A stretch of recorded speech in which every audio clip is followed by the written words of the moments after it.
আজ তোমার সঙ্গে আমি শেয়ার করব এমন একটা সত্যি কথা। সংসারে সবসময় জিতে যাওয়াটাই বড় বিষয় নয়, অনেক সময় চুপ থেকেও তুমি জিতে যেতে পারো।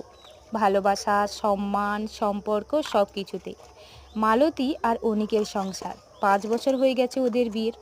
প্রথমে সব কিছুই ওদের মধ্যে ঠিকঠাক ছিল, কিন্তু এখন প্রায়শই ওদের মধ্যে ঝগড়া হয় ছোট ছোট বিষয় নিয়ে। একদিন মালতী অনেক রেগে গিয়ে বলল, তুমি শুধু নিজের কথা ভাবো, আমি তো যেন শুধু কাজেরই লোক। অনেক তখন কিছু বলেনি, শুধু চুপ করে বাইরে চলে গিয়েছিল। সে রাতে মালতী ভেবেছিল এবার বুঝি ঝগড়া চরমে উঠবে, কিন্তু রাতে অনেক ফিরে এসে শুধু বলেছিল, তুমি ঠিকই বলেছ, আমি ভুল করেছি। চোখে জল নিয়ে মালতী বলেছিল, তুমি চুপ ছিলে বলেই আজ আমি বুঝতে পারলাম আমি কি বলেছি। চুপ থাকার মধ্যেও থাকে সাহস, ধৈর্য আর দায়িত্ববোধ।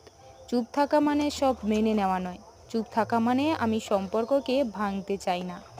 চুপ থাকা মানে আমি নিজেকে শান্ত রাখতে চাই।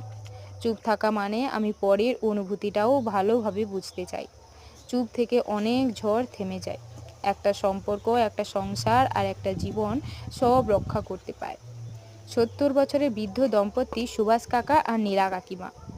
একদিন এক ভদ্রলোক নীলা কাকিমাকে জিজ্ঞাসা করলো, আচ্ছা কাকিমা, তোমাদের মধ্যে কোনোদিন ঝগড়া হয় না কিংবা বিচ্ছেদ ঘটেনি?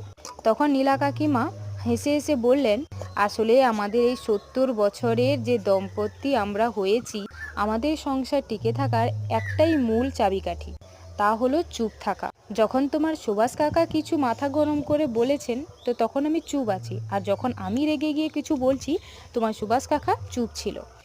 সবসময় যে মুখে প্রকাশ করে বলতে হবে এটা নয়, চুপ থেকেও অনেক কিছু বলা যায়, বোঝানো যায়।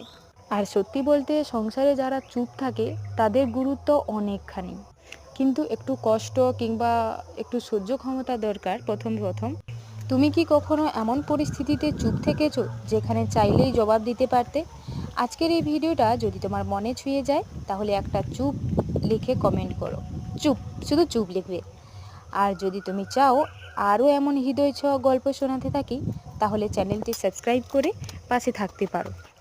আমি এখন কারোর ঘরে ঘরণী হইনি, এখন আমি অবিবাহিত, কিন্তু এমনও কোনো পরিস্থিতি হয় যেখানে তুমি সংসারে একা কাজ করছো, কোনো কিছু ক্ষয়ক্ষতি হলে কিংবা তোমার সেখানে দোষ নেই, কিন্তু তোমাকে সেখানে দোষ শুনতে হয় যে না, এটা তোমারই দোষ।